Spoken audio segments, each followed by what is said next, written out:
তারা বিভিন্ন সংগঠনের শেল্টারে থেকে তারা সাপোর্টাইজ করবে, ইলেকশন বানচাল করার চেষ্টা করবে। বারবার গণতন্ত্র আপনার হোঁচট খেয়েছে, বারবার লাইনচ্যুত হয়েছে। জনগণের আশা আকাঙ্ক্ষার যে বাংলাদেশে যে স্বাধীনতা যুদ্ধের চেতনা, স্বাধীনতার মানে যে মূল যে লক্ষ্য, সেই লক্ষ্য অর্জনে আমরা বারবার ব্যর্থ হয়েছি। স্বাধীনতা উত্তরকালে যার কাছে আমাদের প্রত্যাশা ছিল এই দেশে একটি গণতান্ত্রিক রাষ্ট্র, সাম্য, সামাজিক মর্যাদা, মানবিক মূল্যবোধ, ন্যায় বিচার, এবং সামাজিক নিরাপত্তা, এই সমস্ত কিছুই মানে অর্জন করতে পারে নাই। যার ফলেই আপনার প্রথমে ৭৩-৭৪ জনগণের ভোটের অধিকার সব কিছু বারবার হোঁচট খেয়েছে, যেখানে আমাদের বড় প্রত্যাশা ছিল মুক্তিযুদ্ধের চেতনার উপরে আঘাত করেছে। তারপরে ধরেন একের পর এক চেষ্টা করেছেন, শহীদ রাষ্ট্রপতি জিয়াউর রহমান এসছেন, উনি চেষ্টা করেছেন দেশকে আবার গণতন্ত্র ফিরিয়ে দেওয়ার এবং একটি সুন্দর রাষ্ট্র পরিচালনা করার, স্বয়ংসম্পূর্ণ স্বনির্ভর বাংলাদেশ করার চেষ্টা করেছিলেন এবং উনি বিদেশে চাল রপ্তানিও করেছিলেন। এবং আজকের জাতীয় প্রেস ক্লাব যে বাকব্যক্তির স্বাধীনতা ফিরিয়ে দিয়েছিলেন, বাকব্যক্তির স্বাধীনতাও ভলুন্টিত করা হয়েছিল, পত্রিকা ব্যান করে দিয়েছিল, সকল দল ব্যান করে দিয়েছিল, একদলীয় শাসন ব্যবস্থা কায়েম করেছিল। সেখান থেকে আমরা আবার তাকে জাতীয় আন্তর্জাতিকভাবে হত্যা করা হলো। মানে একজন সফল, একজন ভালো একজন রাষ্ট্রপতি ছিল, রাষ্ট্রনায়ককে থাকতে দেওয়া হলো না। জাতীয় আন্তর্জাতিক চক্রান্ত, এটা আমাদের দুর্ভাগ্য। যার ফলে সামরিক জান্তা আসলো, সেখানেও আমরা দেখেন দীর্ঘদিন আন্দোলন সংগ্রাম করে আমরা তাকে সেই সামরিক জান্তা এরশাদকে 9 বছর লেগেছে। 9 বছর লাগতো না। এখানেও আপনার দেখেন এই যে আওয়ামী লীগ, যারা নিজেদেরকে বাপদাদার তাল্লুক মনে করে, যারা একদলীয় শাসন ব্যবস্থা কায়েম করতে চায়, যারা মানুষের মানবিক মর্যাদা ক্ষুণ্ণ করে, এই দলটি বারবার আপনাদের দেখেন যে আঘাত করে। যার ফলে দেখেন জাতীয় বেঈমান হিসাবে চিহ্নিত হলো।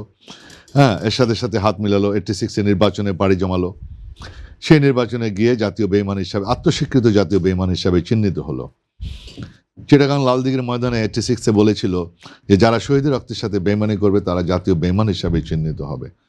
আপনি নিজেই জাতীয় বেঈমান হিসেবে চিহ্নিত হলো। যার ফলে এই আপোষকামিতার জন্য 91-এ এই দেশের জনগণ বেগম খালেদা জিয়াকে আপনার তার মানে শীর্ষে রেখেছেন এবং তিনি প্রথম প্রধানমন্ত্রী হিসাবে, বিশ্বের দ্বিতীয় নারী প্রধানমন্ত্রী হিসাবে নিজে নির্বাচিত হলেন। আমার প্রশ্নটা ছিল যে এখন এই যে একটা বারবার হোঁচট খায় আপনার জুলাই আগস্টের যে বিপ্লব, 17টি বছর কি করলো এই আওয়ামী লীগ?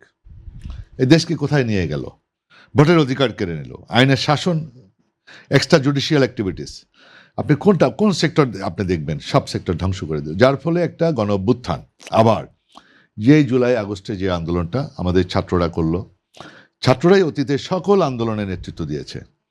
প্রত্যেকটা আন্দোলন দেখবেন ছাত্ররাই অগ্রভাগে থাকে, কারণ তাদের পিছু টান থাকে না। যেমন আমরা 90-তে ছাত্র আন্দোলন করেছিলাম সামরিক জান্তার বিরুদ্ধে, তো এদের পিছু টান থাকে না, তারাই সামনে যায়। তো এবারও জুলাই আগস্টে নেতৃত্বে ছাত্ররা ছিল গতানুগতিকভাবে এবং অতীতের ন্যায়, এবং তারা একটা সফল গণ অভ্যুত্থান, যেখানে আমরা বিএনপি, জামাত, হেফাজত, সকল যারা আমরা ভিক্টিমাইজ ছিলাম, যারা নির্যাতিত ছিলাম, সকলে মিলেই কিন্তু আমরা এদেশের জনগণ ঝাঁপিয়ে পড়েছে, জনগণও নির্যাতিত ছিল। ফলে একটা স্বতঃস্ফূর্ত গণ অভ্যুত্থান হলো, যার ফলে এই আওয়ামী লীগ ফ্যাসিস্ট বিদায় হলো। এক্সট্রিম মশার কয়েল প্ল্যান্ট ফাইবার দিয়ে তৈরি, তাই সহজে ভাঙে না, সুগন্ধিযুক্ত ও নিরবিচ্ছিন্নভাবে জ্বলে। ডেঙ্গু, চিকুনগুনিয়া বাহি সহ যে কোনো মশার বিরুদ্ধে দেয় এক্সট্রিম সুরক্ষা। এখন একটা চ্যালেঞ্জ হলো নির্বাচন। কি চাওয়া আমাদের চাওয়া হলো একটা সুষ্ঠু, অবাধ, নিরপেক্ষ নির্বাচন। জনগণের ভোটের অধিকারের জন্য আমরা আন্দোলন করেছি। জনগণ যাতে ভোট দিতে পারে, নিরপেক্ষভাবে স্বাধীনভাবে ভোট দিতে পারে এবং দেশের আইনের শাসন কায়েম হতে পারে, যার জন্য সংস্কারের বিষয়গুলো আসছে। আমাদের নেতা, ভারপ্রাপ্ত চেয়ারম্যান, আমাদের এখন আমি বলবো এখন উনি আমাদের চেয়ারম্যান, আমাদের গঠনতন্ত্র অনুযায়ী মাননীয় চেয়ারম্যান জনাব তারেক রহমান সাহেব, উনি আগেই এই দেশের জন্য কি কি প্রয়োজন আজকের চিন্তা করে উনি কিন্তু 31 দফা এই সংস্কারের বিষয়টা কিন্তু উনি নিয়ে আসছেন প্রথম। আমাদের সকল যারা স্টেক হোল্ডার, আমাদের যারা আমার প্রশ্নটা ছিল যে রাজনৈতিক যে অস্থিরতা এবং খুন, হাদি হত্যাকাণ্ড, আমি সেদিকে আসতেছি। আমি এই জিনিসগুলো যে আছে এখন আপনার এই যে একটা গণঅভ্যুত্থান হলো, আমরা সংস্কারের দিকে যাচ্ছি এবং আপনারা জানেন যে একটা গণঅভ্যুত্থানের পরে আপনার ফ্যাসিস্ট যে সরকার ছিল তাদের কিন্তু অনেক জায়গায় কি পয়েন্টে বসা আছে। এই জন্য আমরা বারবার নির্বাচনটা খুব আগে আগে চেয়েছিলাম, 6 মাসের ভিতরে নির্বাচনটা দিয়ে দেন। আজকে দেখেন আইন শৃঙ্খলাটা, এটা ব্যাপারে আমরা সন্তুষ্ট না, কেউই সন্তুষ্ট না। আইন শৃঙ্খলার অবনতিটা কেন?